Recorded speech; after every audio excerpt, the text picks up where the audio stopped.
अत्यंत विश्वास के साथ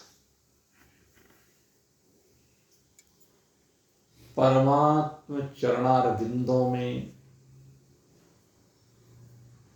अपने आप को समर्पित करते जिज्ञासु वृत्त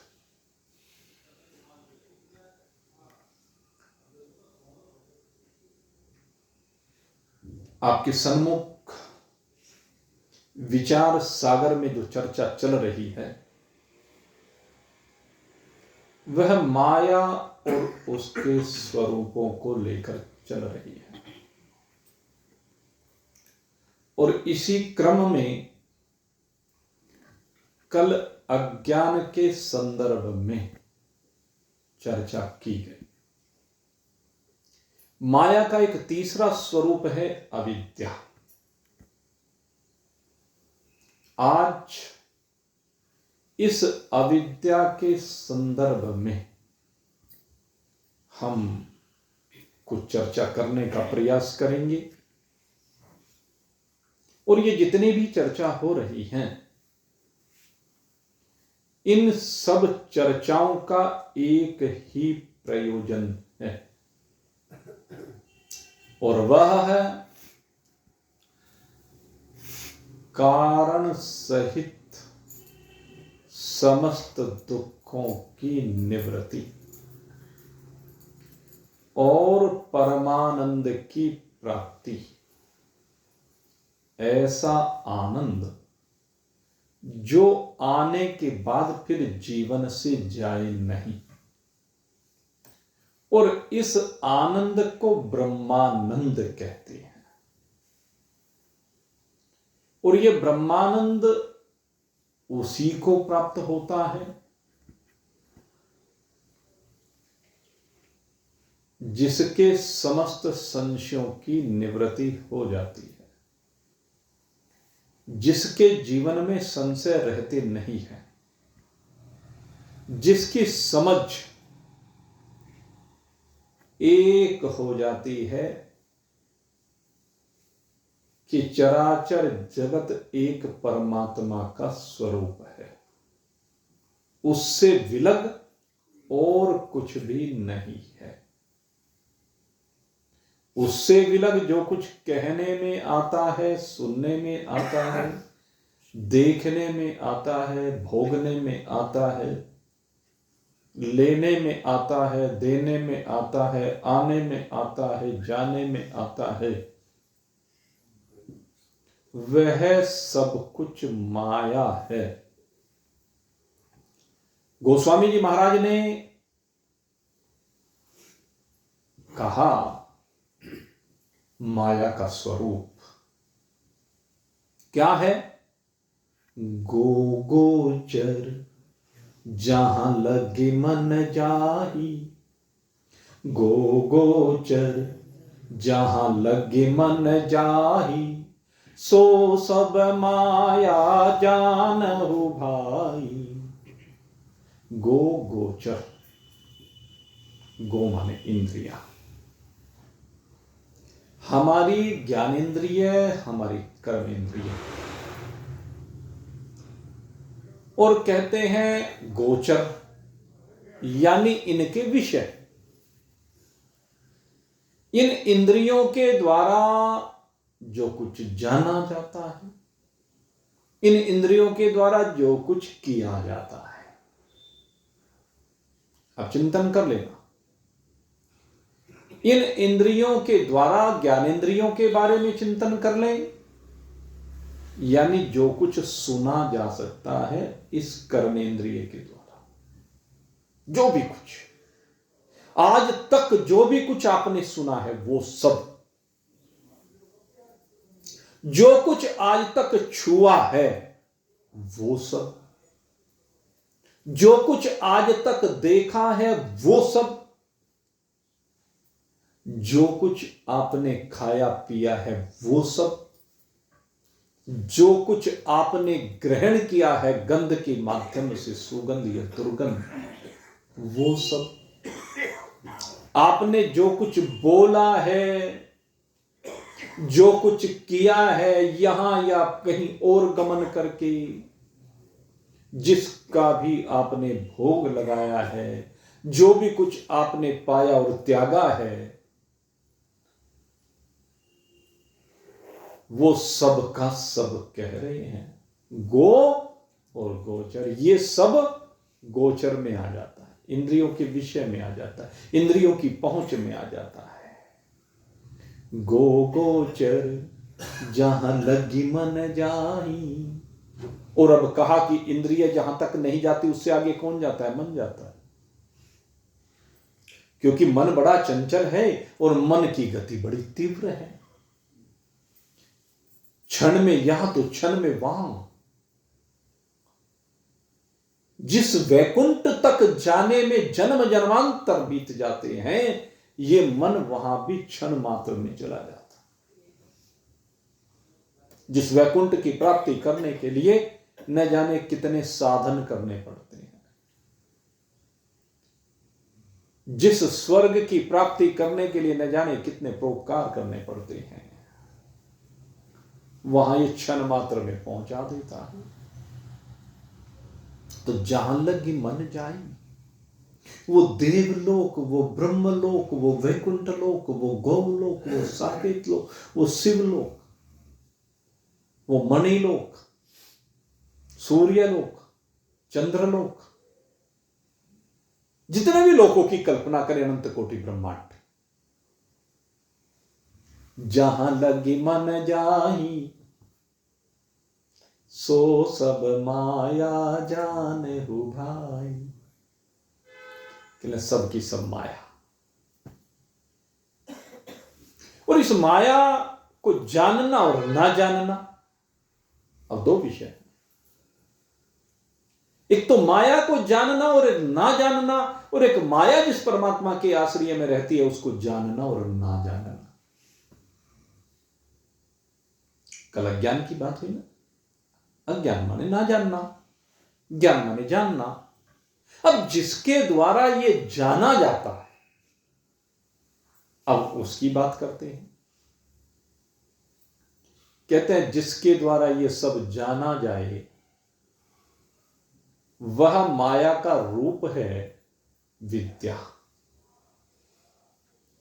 विद्या के द्वारा जाना जाता है सब कुछ।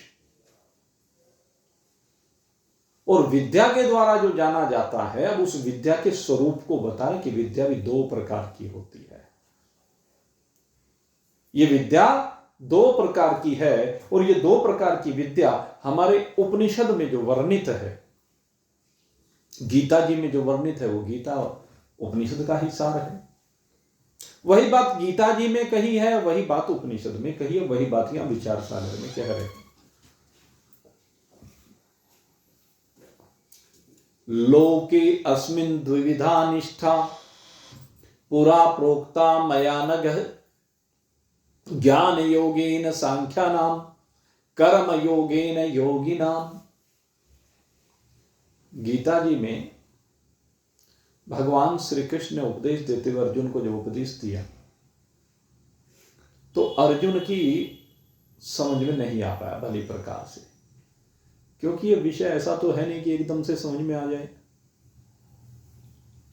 आप सिनेमा हॉल में गए और वहां जाकर के फिल्म देखी, एक बार में सब समझ में आ जाती है, दोबारा देखने को मन नहीं करता, पुरानी हो जाती है। पहला समय हुआ करता था जब यहां पर हमारे यहां सिनेमा हॉलों में पिक्चर लगती थी नई नई, और तो उसके लिए टिकट भी हासिल करना महाभारत रहता कि जिस दिन रिलीज होगी उसका पहला शो देखना है, दूसरा पहले दिन ही देखनी है। और टिकट के लिए ऐसी मारा मारी होती थी, बहुत लड़ाई झगड़े हुआ करते थे। लेकिन उसी फिल्म को क्या दोबारा देखने को जी करता था? एक आध कोई ऐसा भी होता था जो दोबारा देख लेता, तिबारा देख लेता। एक महानुभाव हमारे सामने ऐसा आया, एक फिल्म आई, उसने सारे रिकॉर्ड तोड़ दिए। यहां पर शामली में चंद्रावल, ये एक हरियाणवी फिल्म थी, हमने तो कभी देखी नहीं, मैं हम ये बताएं, लेकिन हमने सुना। तो एक बंदा हमें ऐसा मिला, वो फिल्म या साल भर से भी ज्यादा तक चली, एक सिनेमा घर में साल भर से ज्यादा, आप चिंतन करके देखो। तो एक बंदा मेरे को ऐसा मिला, कहने लगे भाई मैंने तो 100 बार गिन के देखी। तो इतने में मेरे पास एक सज्जन खड़े हुए थे, कहने लगे भाई देखी तो मैंने भी, पर मैंने तो एक ही बार देखी। कहना मेरी तो एक ही बार में समझ में, अगर तेरी 100 बार में समझ में। तो बात क्या है, साधारण सी बात एक बार में समझ आ जाती है, लेकिन अगर विशेष बात को समझना है तो अगर 100 बार में भी समझ में आ जाए तो बहुत बड़ी बात होती है। एक विषय ऐसा होता है, एक बार किसी ने कहा समझ में आ गया, लेकिन ये अध्यात्म विद्या ऐसी नहीं है। ये अध्यात्म विद्या एक बार में समझ में नहीं आती है। ये ब्रह्म का ज्ञान एक बार में समझ में नहीं आता है, क्योंकि ये माया इतनी प्रबल है कि रोज रूप बदल बदल करके हमारे सामने आती है, और रूप बदल बदल के हमें ठगती है, कभी शब्द के द्वारा, कभी स्पर्श के द्वारा, कभी रूप के द्वारा, कभी रस के द्वारा, कभी गंध के द्वारा। कभी ये काम बनकर आती है, कभी क्रोध बनकर आती है, कभी लोभ मोह मद मात्सर्य राग द्वेष ईर्ष्या, कभी सत्य असत्य धर्म अधर्म पाप पुण्य के रूपों में, न जाने कितने रूपों में ये माया हमारे सामने आती है। इसलिए इसके रूप को सहज में समझ पाना इतना आसान नहीं है मेरे मित्रों। तो अर्जुन भी भगवान के समझाने पर एक बार में नहीं समझ पाया। अब देखिए, अर्जुन जैसा पात्र है, जिसने कहा कार्पण्य दोषोपत स्वभाव पृच्छामि त्वाम धर्म सम्मूढ़ चेता ये श्रेयान निश्चितम गृहीतन में शिष्यस्तेम साधिमाम तुम प्रपन्न, जिसने समर्पण कर दिया, संपूर्ण समर्पण, शिष्यस्तेम साधिमाम तुम प्रपन्न, मैं आपका शिष्य भी हूं और आपकी शरणागति को भी प्राप्त हो गया हूं। शरणागति को प्राप्त होना इतना आसान नहीं है, यह शरणागति बहुत बड़ी बात है, लेकिन अर्जुन हो गया। तो अर्जुन जैसा शिष्य है, और भगवान से आगे कौन मिलेगा समझाने वाला। हम तो कहते हैं कि हमारे सामने एक बार भगवान आ जाए तो हमारी तो वैसे ही समझ में आ जाए। अगर भगवान आ जाए, सब चाहते हैं कि भगवान हमारे सामने आ जाए एक बार, तो हमारी सब समझ में आ जाए। लेकिन अर्जुन जैसा शिष्य, अर्जुन जैसा अधिकारी, अर्जुन जैसा निद्रा को जीतने वाला, आलस्य को जीतने वाला, प्रमाद को जीतने वाला, परमार्थी, पुरुषार्थी, और भगवान श्री कृष्ण साक्षात जिसके साथ में रहते हैं, अर्जुन जितना सानिध्य किसी को नहीं मिला भगवान का। दोनों मित्र हैं, दोनों साथ रहते हैं, वैसे तो भाई भी हैं दोनों, लेकिन मित्र हैं, साथ रहते हैं, बहुत साथ मिला। लेकिन उसके बावजूद भी अर्जुन कह रहा व्यामिश्रणे वाक्येन बुद्धिर्मोहयसीव में, हे प्रभु आपके जो मिश्रित से वचन हैं, इनको सुनकर के मेरी बुद्धि कुंठित हो रही, मेरी समझ में कुछ नहीं आ रहा है। व्यामिश्रणे वाक्येन, आपके वाक्य तो मिश्रित से प्रतीत हो रहे हैं, इनमें विद्या भी मिली हुई, अविद्या भी मिली हुई है, दोनों का सही स्वरूप मेरी समझ में नहीं आ रहा है। जबकि भगवान ने बिल्कुल स्पष्ट समझाया।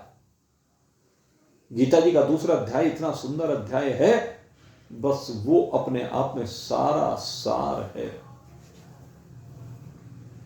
कि तो मुझे तो उल्टा मोह हो रहा है, मेरे तो समझ में नहीं आ रहा। आप मोह को नष्ट करने के लिए आए हैं, क्योंकि मोह के कारण ये गीता का उपदेश हुआ है महाभारत के युद्ध में, और मेरी बुद्धि तो उल्टी मोह से ग्रस्त हो रही है। व्यामिश्रणेव वाक्येन बुद्धिर मोहयसीव मे तद एकम वद निश्चित्य श्रेयो अहम आप्नुयामि। इसलिए आप मुझे निश्चित करके एक बात बताइए, एक बात बता दो, तदेकम वद निश्चित है श्रेय हम आत्मया, जिससे मेरा श्रेय हो। तब लेकिन भगवान ने सीधे सीधे फिर भी नहीं बताया। लोक यस्मिन् द्विविधा निष्ठा पुरा प्रोक्ता में अनघ ज्ञान योगेन सांख्यानाम कर्म योगेन योगिना। कहते हैं भाई एक तरह से नहीं समझ में आ सकता। अब आप चिंतन करके देखना, एक तरह से समझ में किसी की आ ही नहीं सकता। इसलिए विद्या के स्वरूप को भी जानना जरूरी है और अविद्या के स्वरूप को भी जानना जरूरी है। ज्ञान योगेन सांख्यानाम कर्म योगेन योगिना, कर्म योग को भी जानना जरूरी है और ज्ञान योग को भी जानना जरूरी है। और आपको एक चीज और बता दूं, गीता में कर्मयोग और भक्ति योग दोनों को मिलाकर के आप कह सकते हैं कि क्या केवल कर्मयोग और ज्ञान योग को जानना जरूरी है? भक्ति योग कहां जाएगा? तो कर्म योग और भक्ति योग दोनों को मिलाकर के भगवान ने कर्म योग कहा है यहां पर। तो इसमें दोनों योग आ गए। तो इन सबको भली प्रकार से समझना पड़ेगा, तभी संशयों की निवृत्ति होगी। इसलिए विद्या और अविद्या दोनों के स्वरूप को जानने की आवश्यकता है। 7वें अध्याय में भगवान ने गीता जी में अष्टधा प्रकृति की बात की। तो पहले अविद्या के स्वरूप को समझाया कि अविद्या क्या है। कहने लगे अष्टधा प्रकृति ही अविद्या है। एक अपरा विद्या है, एक परा विद्या है। विद्या के दो स्वरूप हैं, एक अपरा विद्या है, एक परा विद्या है। यहां पर अविद्या नहीं कहा, बल्कि इसको अपरा विद्या कहा। अपरा विद्या कहते जो अष्टधा प्रकृति है, उस अष्टधा प्रकृति को जानना। क्या है अष्टधा प्रकृति के अंदर? कहते हैं आकाश है, वायु है, अग्नि है, जल है, पृथ्वी है, मन है, बुद्धि है, अहंकार। ये 8 तत्व अष्टधा प्रकृति के अंतर्गत आते हैं और जो इनको जानता है वो अपरा विद्या है। इनको जानना अपरा विद्या है और इस अपरा विद्या को ही अविद्या कहते हैं। अब इसी को उपनिषद में, ये जो हमारा मुंडक उपनिषद है, आप जानते हैं हमारे 11 मुख्य उपनिषद हैं, उनमें से एक मुंडक उपनिषद होता है। ये मुंडक उपनिषद मेंढक की छलांग की तरह से, तो मेंढक की तरह से छलांग लगाने की जरूरत है अपने स्वरूप में जाने के लिए। तो इस उपनिषद में कहा कि जगत के रचयिता जो ब्रह्मदेव हुए हैं, जिनसे सारे लोक प्रकट हुए, देवता प्रकट हुए, तो कहते हैं वो समस्त विद्याओं की जो आधारभूत विद्या है वो जानने वाले हैं उसको। तो उन्होंने सबसे पहले इस विद्या का उपदेश, विद्या में दोनों आ रही हैं, आप ये ध्यान रखना, अपरा भी और परा भी। ब्रह्मा जी ने सबसे पहले इस विद्या का उपदेश अपने बड़े पुत्र अथर्वा को दिया। अनेक प्रकार की सृष्टि का निर्माण किया ब्रह्मा जी ने, तो उन्होंने अथर्वा को ये उपदेश दिया और अथर्वा ऋषि ने इस विद्या का उपदेश फिर अंगिरा ऋषि को दिया और अंगिरा ऋषि ने भारद्वाज गोत्रीय सत्यवह नामक ऋषि को ही बताया और फिर भारद्वाज ऋषि ने, भारद्वाज गोत्र में जो सत्यवह ऋषि हुए, उन्होंने ये जो पहले अंगिरा हुए वे अंगी थे, वो अंगिरा कहलाते थे, लेकिन उनके आगे फिर एक अंगिरा नाम के ऋषि और हुए, जिनसे वेदों में बहुत ऋचाओं का, श्रुतियों का, इनका जो उसमें आप पढ़ेंगे वेदों में अंगिरा ऋषि की बड़ी महिमा आती है। तो उन अंगिरा को सत्यवह नाम के भारद्वाज गोत्रीय ऋषि ने उपदेश दिया इस विद्या का और कहते हैं परंपरा से विद्या चलती चली गई। अंगिरा ऋषि ने इस विद्या को जाना और फिर आप जानते हैं एक ऋषि हुए सोनक। सोनक जी का नाम तो सबने सुना है। कहते हैं जो सोनक ऋषि हैं, इनके गुरुकुल में 88,000 ऋषि पढ़ा करते थे। 88,000। कितने विद्वान थे सोनक जी। ये बात देखो जो पुराणों में है ना, ये उपनिषद में आया इनका नाम। सोन को है वही महासालो, स्पष्ट लिखा, सोन को है वही महासालो, महान पाठशाला, बड़ी दिव्य पाठशाला, बहुत बड़ा विद्यालय। सोन को है वही महासालो अंगिरसम विधिवदो सन्न प्रपच्चः कस्मिन् भगवो विज्ञाते सर्वमिदं विज्ञातम भवतीति।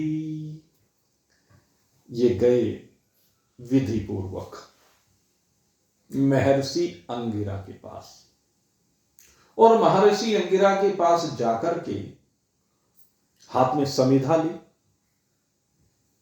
समिधा उनके चरणों में समर्पित की, चरणों में साष्टांग प्रणाम किया,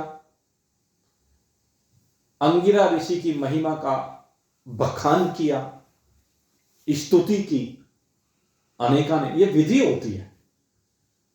जब भी कोई शिष्य गुरु के पास जाए तो जब इस विद्या को प्राप्त करने के लिए जाता है ना, इसकी यही विधि है। अब आज तो ये विद्या यूं ही बट रही है, कोई भी आए, किसी भी तरह से आए, लेकिन पहले प्रक्रिया हुआ करती थी।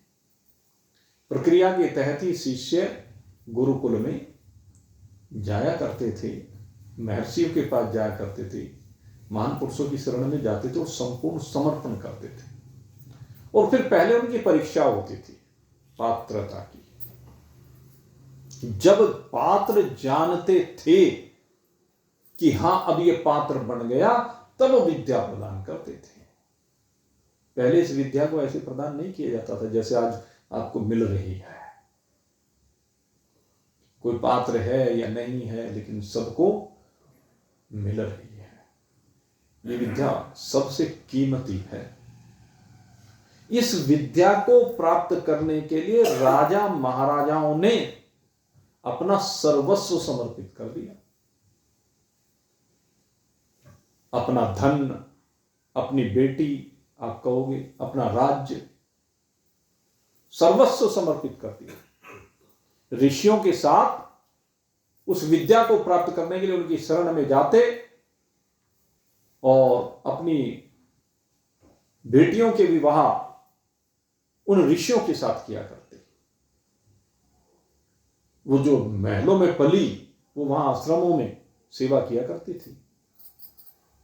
पहले मतलब महान पुरुषों ने इन विद्याओं को प्राप्त करने के लिए बहुत प्रयत्न किए, तब जाकर के विद्याएं बड़ी मुश्किल से मिला करती थी। वो भी तब जब पात्रता हो जाए। इनके माध्यम से उनका समर्पण देखा जाता था। अपना संपूर्ण राज्य दे देते थे, बेटी का डोला दे देते थे, और अपने आप उनकी जगह स्वयं फकीर बन जाया करते थे। उसके बदले में भी अगर ये मिले, ये विद्या ऐसी बड़ी चीज है, शीश दिए पर जो मिले तो भी सस्ती जान, इसके बारे में कहा गया है। तो ऐसी विद्या, तो इस आप चिंतन करके देखो, सोनक ऋषि कोई सामान्य व्यक्तित्व नहीं है। आज की तारीख में हमारे यहाँ इतने बड़े बड़े विद्यालय चल रहे हैं, लेकिन किसी विद्यालय में 88,000 स्टूडेंट नहीं है। विश्वविद्यालय में मुश्किल ही मिलते हैं।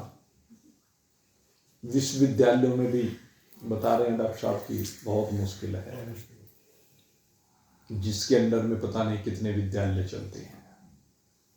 तो बड़े भारी काम होता है। 88,000, और उस समय उनके यहां, और ये सोनक आदि 88,000 ऋषि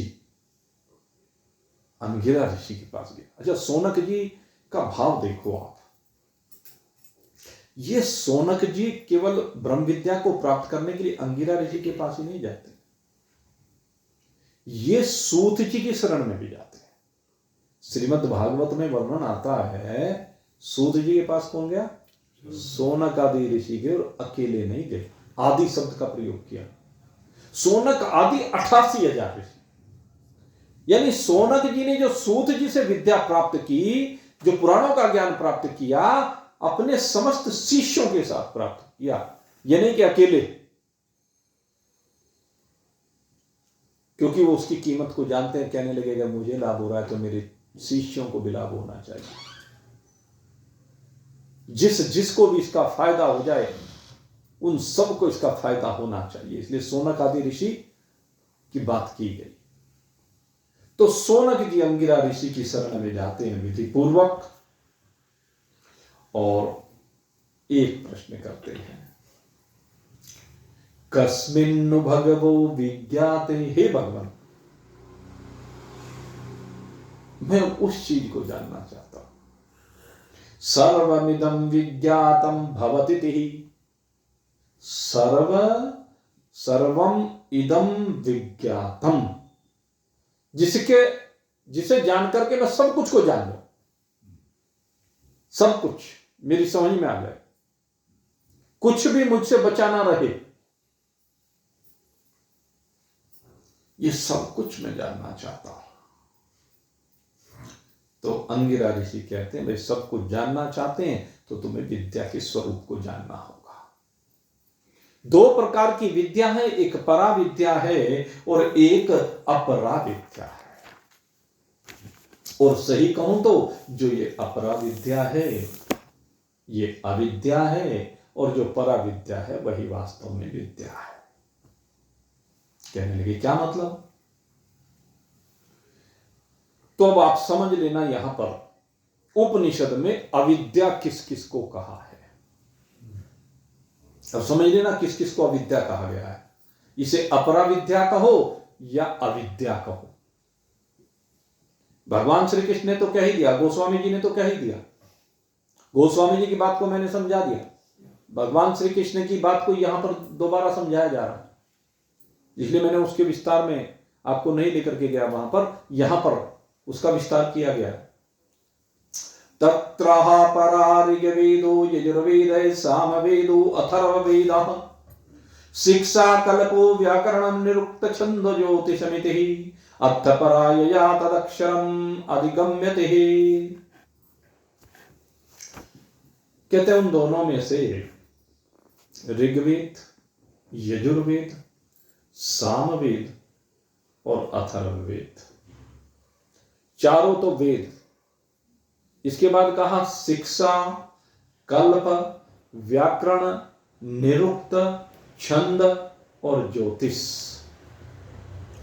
कहते ये सब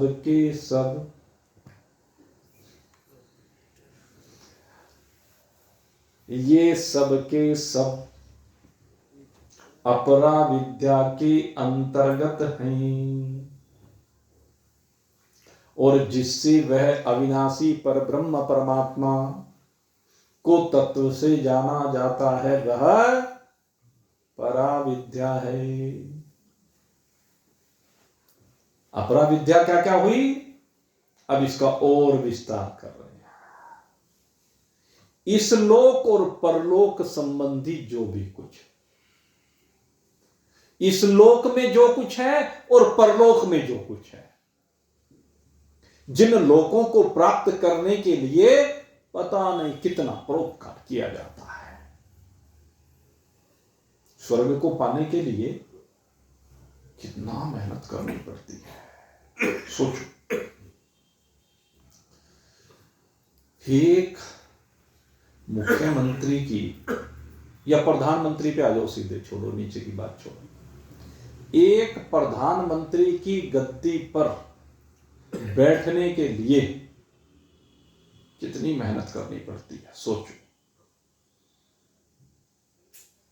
नरेंद्र मोदी ने इस गद्दी पर बैठने के लिए मनमोहन सिंह को इस गद्दी से हटाने के लिए कितनी मेहनत की। रोज भागा फिरता, पता नहीं कहां कहां किस किस के पास गया। खैर जाने के बाद सफलता मिल गई, नरेंद्र मोदी हमारे देश के प्रधानमंत्री बन गए। एक बार प्रधानमंत्री बन गए, बहुत मेहनत की है, लेकिन प्रधानमंत्री बनने के बाद इस गद्दी को बचाए रखने के लिए अब कितनी मेहनत करनी पड़ रही, जितनी पहले करनी पड़ रही उससे 100 गुनी मेहनत करनी पड़ रही। अब तो महाराज जी को शौक लगा हुआ है, रोज टेलीविजन पर आना है, रोज। कितनी खोपड़ी उसकी काम करती होगी, सोच के देखो। अब रोज टेलीविजन पर आने का मतलब क्या है कि रोज बोलना है। और क्या बोलना है? जो कल नहीं बोला, जो पहले नहीं बोला वो आज बोलना है। आप रोज देखना टेलीविजन पर किसी न किसी प्रोग्राम के बहाने रोज आएगा बंदा। एक तो मौनी बाबा थे जो कुछ बोलते ही नहीं थे, 10 साल में 10 बार भी शायद भाषण ना दिया हो, और जो दिया होगा तो उसको कोई समझ नहीं पाएगा।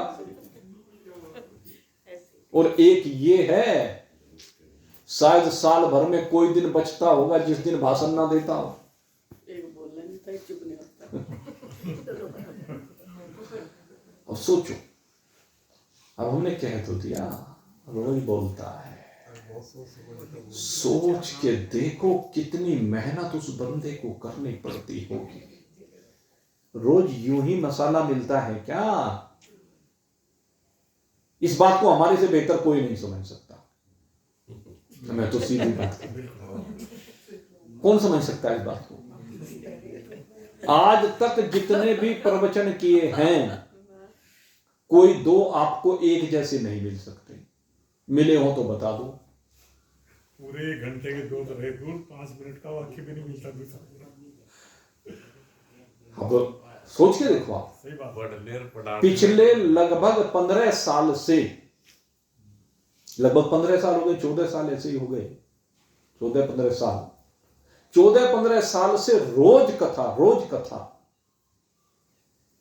लेकिन कभी भी जितनी भी कथाएं आपने सुनी होंगी आज तक, चाहे भागवत कथा सुनी हो, चाहे राम कथा सुनी हो, चाहे ये वेदांत की कथा सुनी हो, कोई दो कथा एक जैसी नहीं हो सकती।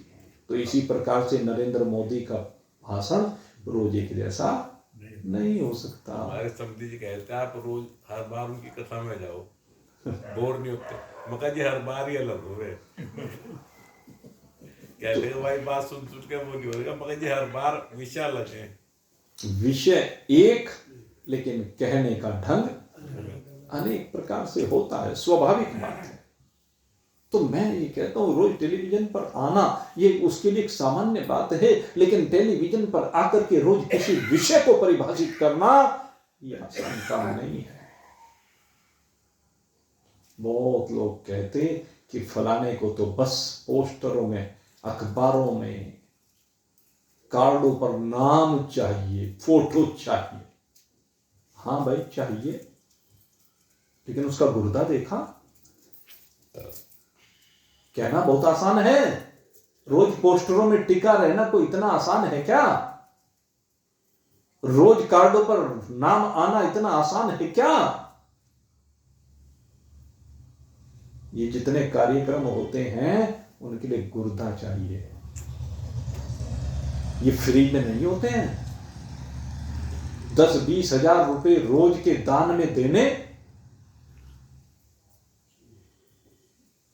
गुर्दा चाहिए ना, इतना आसान नहीं है। बात कोई भी बना दे। तो ये सब मैं कहना चाहता हूं, ऋग्वेद, यजुर्वेद, सामवेद, अथर्ववेद, शिक्षा, व्याकरण, छंद, कल्प, निरोध, ज्योतिष, वेद, वेदांत, शास्त्र, सबका सब अविद्या। ये सबका सब अविद्या है, ये सबका सब अपराविद्या है। आपने जो भी कुछ जाना वो सब अपराविद्या है, और इस अपराविद्या को अविद्या कहते हैं। इन शास्त्रों में जो भी कुछ वर्णित है वो सब का सब अपराविद्या के अंतर्गत आता है, अविद्या के अंतर्गत आता है। जितना परोपकार है, जितनी उपासना है, जितना ज्ञान है, वो सब का सब अविद्या, अपराविद्या। इसको अपराविद्या कहा गया। कितना ही परोपकार कर लीजिए वो भी अविद्या, कितनी भक्ति कर लीजिए वो भी अविद्या, कितना ही वैराग्य जीवन में वो भी अविद्या, कितना ही ज्ञान प्राप्त कर लीजिए वो भी अविद्या। लेकिन मेरे मित्रों, इसके बाद जो बात होती है विद्या की, वो विद्या इसी अपराविद्या को पार करने के बाद प्राप्त होती है। जब तक इस अपराविद्या की पढ़ाई को नहीं पढ़ा गया, जब तक इस अपराविद्या को भली प्रकार से नहीं जाना गया, जब तक इस अपराविद्या को सार रूप से अनुभव नहीं किया गया, इसका आकर्षण बना रहेगा। जब तक धन में राग है न, जब तक पद में राग है न, जब तक मान सम्मान में राग है न, तब तक वैराग कैसा? जब इसका राग हट करके वैराग्य में बदलेगा, तब जाकर के कहीं बात बनेगी, तब नजदीक आएगी बात।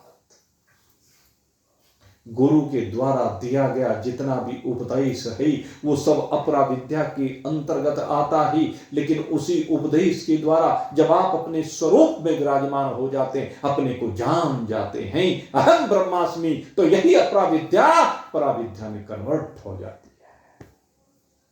इस अपराविद्या में ही पराविद्या छिपी हुई है। इस नश्वर जगत में ही वो जगदीश्वर छिपा हुआ है।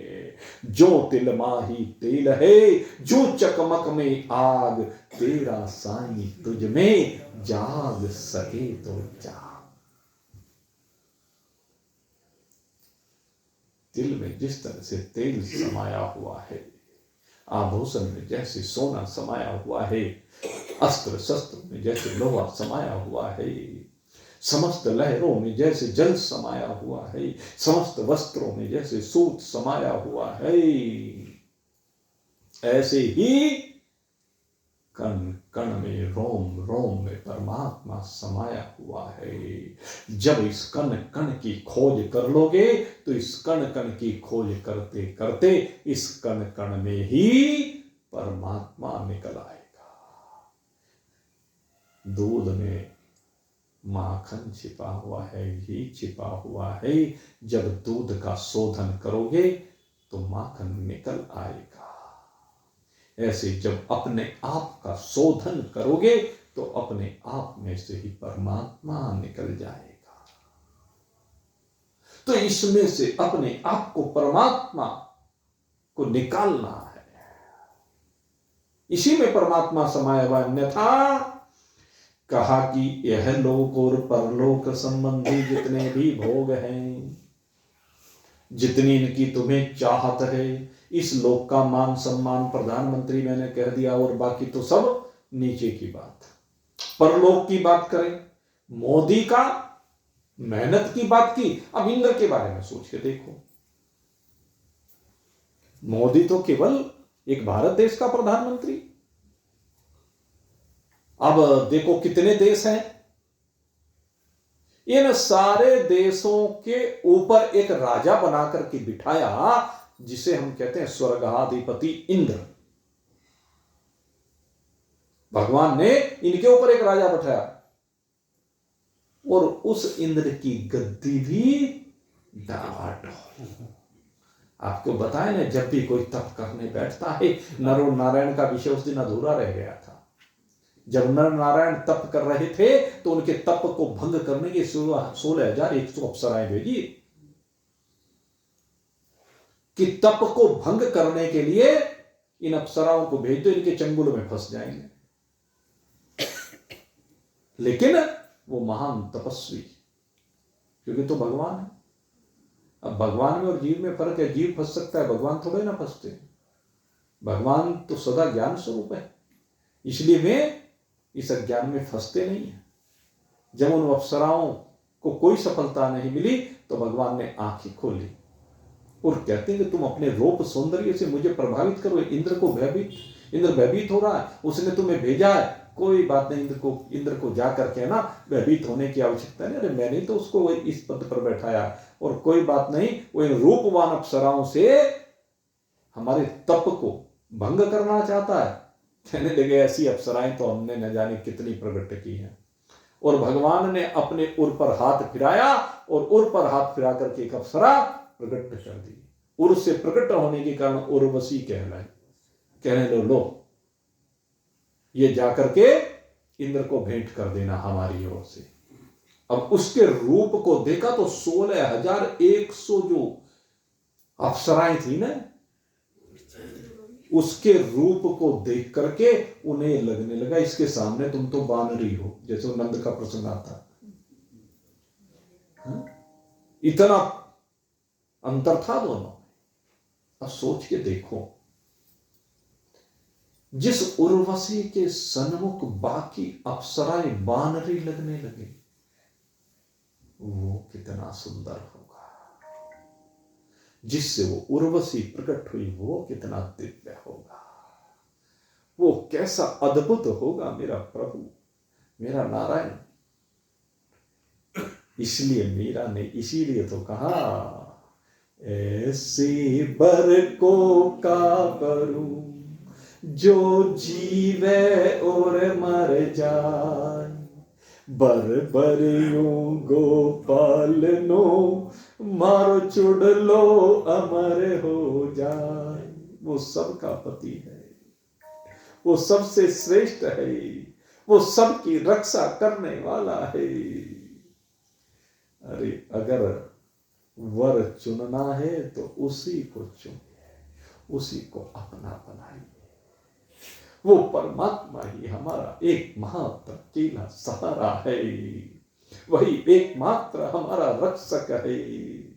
राम ही केवल प्रेम पियारा, राम ही केवल प्रेम पियारा, जान ले ये सोई जान निहारा, राम ही केवल प्रेम पियारा,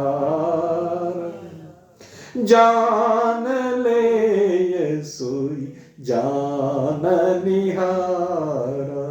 जी हाँ, जानना है तो केवल इस परमात्मा को जानिए, वही केवल प्रेम करने के योग्य है। बाकी तो सब काम चलाऊ है इस जगत में।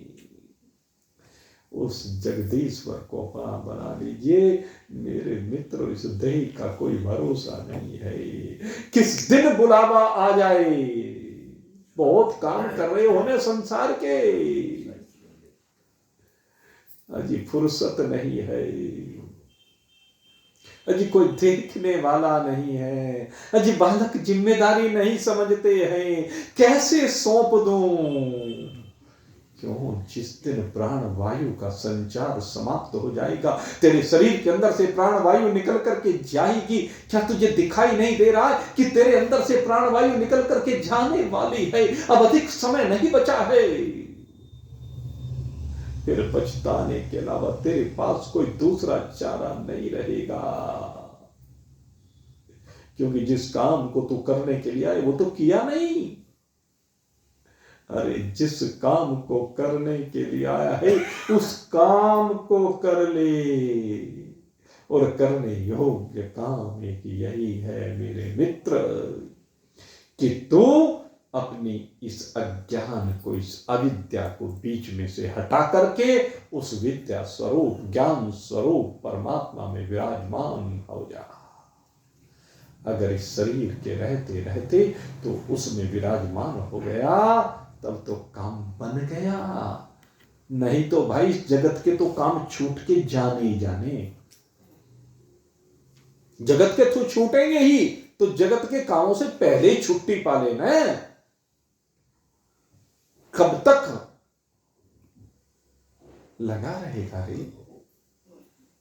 छोड़, बहुत हुआ, समझ, इस काम के लिए तू नहीं आया, ये तो सब हो चुका। तू जो आया है वो तो प्रभु से लो लगाने के लिए आया है, इसलिए अपनी लो उस परमात्मा से लगा और समस्त भय से मुक्त हो जा, क्योंकि मृत्यु का भय तो तेरे सामने खड़ा हुआ है और उससे बड़ा भय संसार में कोई दूसरा माना नहीं जाता है। महत भय परित्राणाम विप्रणाम उपजायते। अवधूत दत्तात्रेय जी कहते हैं मान भय से रक्षा केवल तभी हो सकती है जब तू अपने स्वरूप को जान ले, इस पराविद्या और अपराविद्या को जान ले। ये पराविद्या इस लोक और परलोक संबंधी जो भी कुछ है उस सब में जितने भी भोग हैं, भोगों की जो स्थिति है, भोगों के उपभोग करने के जो प्रकार हैं, भोग सामग्री की जो रचना होती है, उसको अर्जन करने के जो तरीके हैं, उन उपलब्ध करने के लिए जो तुम नाना साधन अपनाते हो, कहते हैं वो सब अपराविद्या है। चारों वेद, इसमें नाना प्रकार की यज्ञों की जो विधि का वर्णन किया गया है, उनके फलों का जो वर्णन किया गया है, जगत के जितने भी प्रकार के पदार्थ हैं, विषय हैं, जिनका वेदों ने भली प्रकार से वर्णन किया है, वो वेद की जितनी भी शाखाएं प्रशाखाएं हैं, उनमें वर्णित जितने भी प्रकार का ज्ञान है, विज्ञान है, समझ में आ सके या जो ना आ सके, वो जो भी कुछ है वो सब का सब अविद्या है, जिसे शिक्षा कहते हैं। वेद को पढ़ने के लिए वेद के 6 अंग आते हैं और 6 अंगों में एक तो वर्णन है शिक्षा। शिक्षा किसे कहते हैं? वेद मंत्रों का उच्चारण करने की विधि, ये शिक्षा कहलाती है। और यज्ञ याग आदि की विधि, इतिहास का वर्णन, ये कल्प कहलाता है। और वेदों का जो अनुशासन है उसमें शब्दों का भली प्रकार से शब्द विन्यास आदि का बोध, शब्दों का प्रयोग इत्यादि करने का जो तरीका है वो व्याकरण में बताया जाता है। और वैदिक शब्दकोश जिसे कहते हैं, डिक्शनरी, वो निरुक्त है। और विभिन्न प्रकार के छंद, छंद का मतलब अनेकानेक प्रकार, जगती छंद होता है, अनुष्टुप छंद होता है, गायत्री छंद होता है, ये सब छंद है। इनमें अलग अलग तरह से दोहा है, जैसे चौपाइयाँ हैं, जैसे आप पढ़ते हैं, सोरठा है, जैसे रामचरितमानस में सब चीजें आती हैं। तो इनको ये सब अलग अलग तरह के ये छंद के अंतर्गत आते हैं। और ग्रहों की, नक्षत्रों की जो स्थितियां हैं वो सब ज्योतिष के आधार पर उनकी गणना होती है। वो सब, ये जितने भी कहते हैं 4 वेद और 6 वेद के अंग, ये सब के सब अपराविद्या हैं। और जिसके द्वारा परब्रह्म अविनाशी परमात्मा के तत्व का ज्ञान होता है वो पराविद्या है। जिस पराविद्या का उपदेश हम नित्य ही आपके सामने रखते हैं। और दोनों का फल क्या कहा? उपनिषद कहते हैं अविद्या मृत्युम तित्रवः। अविद्या से क्या होता है? अविद्या मृत्युम तित्रवः। अविद्या से क्या होगा? कहते मृत्यु को प्राप्त होगा। अविद्या आपको बार बार मृत्यु परोसेगी। ये अविद्या ऐसी चीज है जो आपको बार बार मृत्यु के चक्र में लेकर के जाएगी, मृत्यु का भोजन बनाएगी। हर बार यमराज के दूत आपको लेकर के जाएंगे। और विद्या से क्या होगा? विद्याम अमृतम अश्नुते, विद्याम अमृतम अश्नुते। और विद्या से अमरता प्राप्त होगी, जिसको प्राप्त करने के बाद फिर मरने की बात रहेगी ही नहीं। इसलिए क्या करें? अविद्या से विद्या की ओर चलें। असतो मा सद्गमय तमसो मा ज्योतिर्गमय मृत्योर्मा अमृतम गमय। मृत्यु से अमरता की ओर, जो मृत्यु की ओर जाना चाहता है, अंधेन तमसः प्रविशन्ति, ये अविद्याम उपासते हैं। जो अविद्या की उपासना करते हैं, जो इस अविद्या में लगे रहते हैं, सारी जिंदगी केवल खाने कमाने में लगे रहे। ये सब क्या है, में नरकों को प्राप्त होते रहते हैं। और शास्त्र के अनुसार तो स्वर्ग भी एक नरक ही है भाई। देखो हम तो सीधे कहते हैं, स्वर्ग में भी जा रहे हो तो वो भी नरक ही है। कहीं कहीं तो इसको नरक से भी बदतर कहा गया। क्यों? दोनों भाव हैं अपने अपने भाई। कवियों ने, मनीषियों ने भाव रखे। कहते हैं स्वर्ग में जाओगे क्या है, स्वर्ग में जाकर के आपके शुभ कर्मों का नाश होगा। जब आपके शुभ कर्मों का नाश होता उसे स्वर्ग कहोगे कि नरक कहोगे? और नरक में जाकर के आपके अशुभ कर्मों का नाश होता। सही बात। तो ये तो मन की बात है। मनुष्यों ने अपने अपने भाव निकाले हैं। लिखे हैं। वहां पाप कटते हैं, वहां पुण्य घटते हैं। तो इसलिए मेरे मित्रों, इन स्वर्ग और नरक की सीमाओं से बाहर निकलो। जहां ना स्वर्ग में जाने की बात रहे, ना नरक में बात जाने की रहे। बस जो है अपना वास्तविक स्वरूप, उसमें समाने की बात रहे। और वो है आपका स्वरूप अमृत स्वरूप। ये अमृत स्वरूप आपका अपना है, जहां सब कुछ का बाध करने के बाद, सब कुछ का बाध कीजिए। और जब सब कुछ का बाध कर देते तो अपने में आ जाते हैं। अविद्या का बाध करने के बाद विद्या अपने आप ही शेष रह जाती है। तो इस अविद्या की सीमा से बाहर निकले। कल ईश्वर के स्वरूप के संदर्भ में आपके सामने चर्चा की जाएगी। आज अविद्या की और विद्या की चर्चा हुई।